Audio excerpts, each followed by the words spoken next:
नाजरीन अस्सलाम वालेकुम। इनर व्यूज़ में खुश आमदीद। नाजरीन, अमेरिका अफगानिस्तान से जा रहा है या शायद जा चुका है, और इस वक्त सबसे ज़्यादा जो सवाल पूछा जा रहा है वो ये कि इसके बाद क्या होगा। इसके लिए हम अपने चैनल पर अफगानिस्तान के उमूर के माहिरीन से बातचीत का सिलसिला शुरू करने जा रहे हैं, जिसमें हम सफारतकारों और इंटरनेशनल उमूर के एक्सपर्ट्स को मद्दू करेंगे, और इस सिलसिले का पहला प्रोग्राम इंशाल्लाह कल पेश किया जाएगा। आपसे दरख्वास्त होगी कि आप ये प्रोग्राम ज़रूर देखें और अपनी कीमती आरा से भी हमें ज़रूर मुस्तफ़ीद फरमाएं। नाज़रीन, आपके इल्म में होगा कि रोज़ाना ये ख़बरें आ रही हैं कि तालिबान अफ़गानिस्तान में मुसलसल फतूहात कर रहे हैं।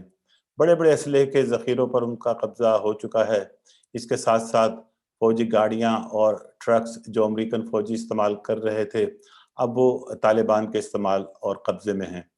अफ़गान फ़ौज जिनको हिंदुस्तान और अमेरिका ने ही ट्रेन किया था, अब वो जत्थों की सूरत में उन्हीं तालिबान जिनको अमेरिका ने ही तख्लीक किया था उनके साथ मिल रहे हैं। इधर तालिबान ने भी ये ऐलान कर रखा है कि अफ़गान फोर्सेस या कोई भी सरकारी अहलकार अगर उनके खिलाफ हथियार नहीं उठाएंगे तो तालिबान की तरफ से उनको आम माफ़ी है।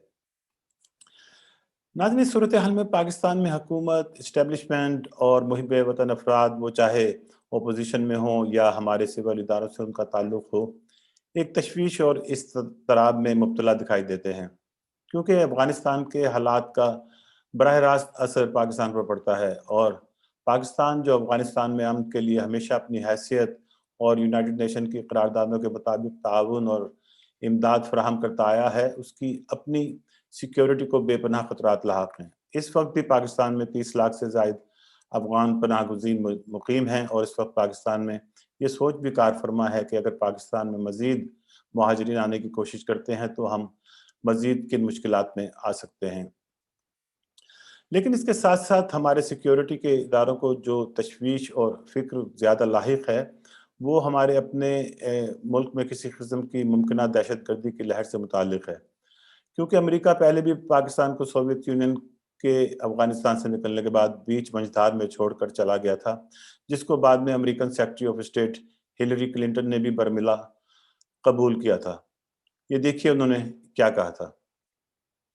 We think are posing this threat to Pakistan, and by the way, posing a threat to us. We also have a history of kind of moving in and out of Pakistan. I mean, let's remember here, the people we are fighting today, we funded 20 years ago. And we did it because we were locked in this struggle with the Soviet Union. They invaded Afghanistan, and we did not want to see them control Central Asia. And we went to work. And it was President Reagan, in partnership with the Congress, led by Democrats, who said, you know what, sounds like a pretty good idea. Let's deal with the ISI and the Pakistani military, and let's go recruit these mujahideen. And let's get some to come from Saudi Arabia and other places, importing their Wahhabi brand of Islam so that we can go beat the Soviet Union. And guess what? They retreated.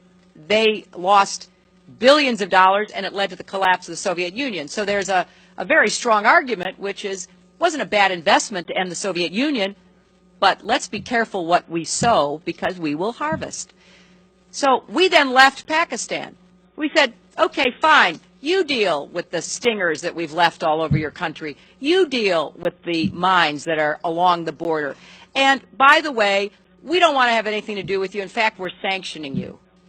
So we stopped dealing with the Pakistani military and with ISI, and we now are making up for a lot of lost time. So this is an incredibly difficult set of issues that are all interconnected. But, you know, we can point fingers at the Pakistanis, which is, you know, I did some yesterday, frankly, and it's merited because we're wondering why they don't just get out there and deal with these people. But the problems we face now, to some extent, we have to take responsibility for having contributed to. तो नाज़रीन, आपने Hillary Clinton secretary of state की statement सुनी। अब फिर America Afghanistan से अपनी फ़ौजें वापस निकाल रहा है, और जो मिशन अमेरिका अफ़गानिस्तान में सारी दुनिया और यूनाइटेड नेशन की मंजूरी के बाद लेकर आया था, क्या वो सब पूरा हो गया? ये सवाल मैं आपके सामने रखता हूं कि इसका जवाब आपके ख्याल में क्या हो सकता है। नाज़रीन, मैंने इस वीडियो के शुरू में बताया था कि एकदम ऐसा लग रहा है जैसे अफगानिस्तान में कोई मज़ाहमती फोर्स मौजूद ही नहीं और तालिबान एक के बाद एक शहर पर कब्जा कर रहे हैं। हमारे मुल्क में मौजूद मजहबी जमातों से वाबस्ता लोग इन फतूहात पर ऐसे नाज़ा हैं जैसे ये तालिबान की नहीं इस्लाम की फतह हो, लेकिन शायद ऐसा नहीं है। मुझे तो ऐसा नहीं लगता। ये मेरा अपना तज्जिया है जो गलत भी हो सकता है, लेकिन ये समझ नहीं आती कि अमेरिका इस जंग पर $2 ट्रिलियन से ज़ायद खर्च कर चुका है। हज़ारों अफ़गान फ़ौजी और सिविलियंस इस जंग में मारे जा चुके हैं। खुद अमेरिकन और नेटो फ़ोर्सेस का इस जंग में भारी जानी नुकसान हुआ है। तो क्या अमेरिका चाहेगा कि जिन तालिबान से उसने हुकूमत छीन कर अफ़गानिस्तान पर कब्ज़ा किया था, वो उसके इतने भारी जानी और माली नुकसान के बाद इन्हीं से अपनी शिकस्त का बददुमा दाग लगवा कर उन्हीं तालिबान को दोबारा अफ़गानिस्तान पर काबिज़ होने का मौका फराहम कर दे? ये बात की जा सकती है कि अमेरिका का अफ़गानिस्तान में कब्ज़ा भी जायज़ नहीं था और वहाँ से उसके निकलने के बाद ये अफ़गानिस्तान के लोगों का हक़ है कि वहाँ उनकी मर्ज़ी की हुकूमत हो और वो तालिबान भी हो सकते हैं, लेकिन अगर वो अफ़गानिस्तान पर कब्ज़ा करने के बजाय पब्लिक के मैंडेट से हुकूमत बनाते हैं। लेकिन जैसे मैंने पहले कहा कि अमेरिका के कहने को असल दुश्मन तो तालिबान ही हैं, फिर वो क्यों चाहेगा कि तालिबान दोबारा अफ़गानिस्तान पर काबिज़ हो जाएँ? और अभी तो अमेरिका ने अपनी फ़ौजें सिर्फ़ निकालने का ऐलान किया था कि यकदम तालिबान की फतूहात की खबरें आने लगीं। क्या ये मामला इतना ही सादा है जितना नज़र आता है? तो इसका ज़रा तज्ज़िया करते हैं। सबसे पहले तालिबान की तारीख़ को देखते हैं कि ये कौन लोग हैं और कैसे ये सोवियत यूनियन के निकलने के बाद अफ़गानिस्तान पर काबिज़ हो गए। क्योंकि ये तो आप जानते होंगे कि तालिबान किसी अवामी या इस्लामी इनकलाब की वजह से इक़्तिदार में नहीं आए थे, बल्कि ये वो मुजाहिदीन थे जिनको अमेरिका और पाकिस्तान की फ़ोर्सेस ने ट्रेन किया और जिसके लिए ज़्यादातर फंडिंग सऊदी अरब और यूनाइटेड अरब अमारात से होती रही और रूस के अफ़गानिस्तान से निकलने के बाद ये फिर अपनी ताकत के बलबूते पर अफ़गानिस्तान पर काबिज़ होते चले गए। अब यहाँ सवाल ये पैदा होता है कि वो तालिबान जिनकी तख्लीक ही अमेरिका ने की थी, क्या वाक़ई वो अब अमेरिका के किसी कंट्रोल में नहीं? आपको ये भी मालूम होगा कि पाकिस्तान के सिक्योरिटी इदारों की तरफ से किए गए ऑपरेशंस के नतीजे में बहुत से दहशतगर्द जिनका ताल्लुक टीटीपी या पाकिस्तानी तालिबान से था, जिनमें से कुछ तो मारे गए, लेकिन उनकी अक्सरियत के बारे में यही ख्याल किया जाता है कि वो अफ़गानिस्तान फ़रार हो गए हैं। अब हम जितना मर्ज़ी कहते रहें कि पाकिस्तानी और अफ़गान तालिबान एक-दूसरे से बिल्कुल मुख्तलिफ हैं, ये एक नासमझ में आने वाली बात है।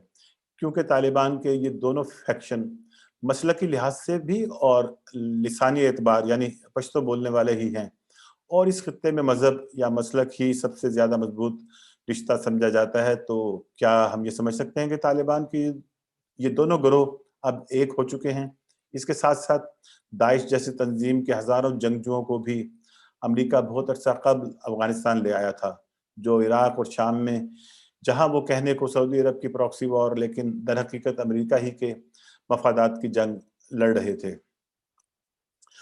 और ये भी हम सब जानते हैं कि अमेरिका की अफ़गानिस्तान से वापसी दोहा कतर में हुए तालिबान से एक मुआहदे के तहत हो रही है। तालिबान की जानिब से मुज़ाकरात करने वाली टीम के अरकान का किरदार भी बहुत दिलचस्पी का हामिल है और उनके मौजूदा अफ़गान हुक्मरानों से ताल्लुकात के साथ-साथ तवील अरसा पहले से अमेरिकन एस्टेब्लिशमेंट से रवाबत की बातें भी ज़बान ज़द-ए-आम हैं। और अगर देखा जाए तो तालिबान के पहले अमीर मुल्ला उमर की वफ़ात और फिर दूसरे नामज़द अमीर मुल्ला मंसूर के अमेरिकन ड्रोन हमले में जाँ-बहक होने के बाद से लगता है कि तालिबान की क़यादत ने अपनी हिकमत अमली तब्दील की है और उनके ज़्यादा हमले अफ़गान फ़ोर्सेज़ या अफ़गान सरकारी एहलकारों पर होते रहे हैं। तो अब आखिर में क्या हम ये कह सकते हैं कि अमेरिका अफ़गानिस्तान से शिकस्त खाकर अपना तमाम जदीद तरीन असलहा और दीगर जंगी साज़ो-सामान अपने दुश्मनों यानी तालिबान को माल गनीमत या अपने फ़ौजियों की जान बख्शने के एवज़ मुआवज़े के तौर पर देकर जा रहा है और अफ़गान फ़ोर्सेज़ जज़्बा खैर-सगाली के तौर पर तालिबान से इत्तेहाद कर रही हैं, या कहानी कुछ और है? अगर आपको याद हो तो कुछ खबरें पाकिस्तान से नेटो और अमेरिकन फ़ौजियों के लिए भेजे गए असलहे के सैकड़ों कंटेनरों के चोरी होने के हवाले से भी आती रही हैं और फिर किसी ने इन खबरों पर कोई ख़ास तवज्जो नहीं दी। अब तशवीश की बात यह है कि वो चोरी शुदा असलहा कहाँ है। क्या वो असलहा सिंध में मौजूद कच्चे के डाकुओं के पास है, या खुदा न खास्ता पाकिस्तान के पक्के डाकू इसको पाकिस्तान में किसी खास इशारे के मिलने पर रियासत पाकिस्तान पर ही इस्तेमाल करने के लिए अपने पास छुपाए बैठे हैं। इस वक्त मरहूम जनरल हमीद गुल का एक कौल बहुत याद आ रहा है। वो अक्सर कहा करते थे कि 9/11 बहाना है, अफगानिस्तान ठिकाना और पाकिस्तान निशाना है। जरा सोचिए, खुदा हम सबका हामी नासिर हो। पाकिस्तान जिंदाबाद।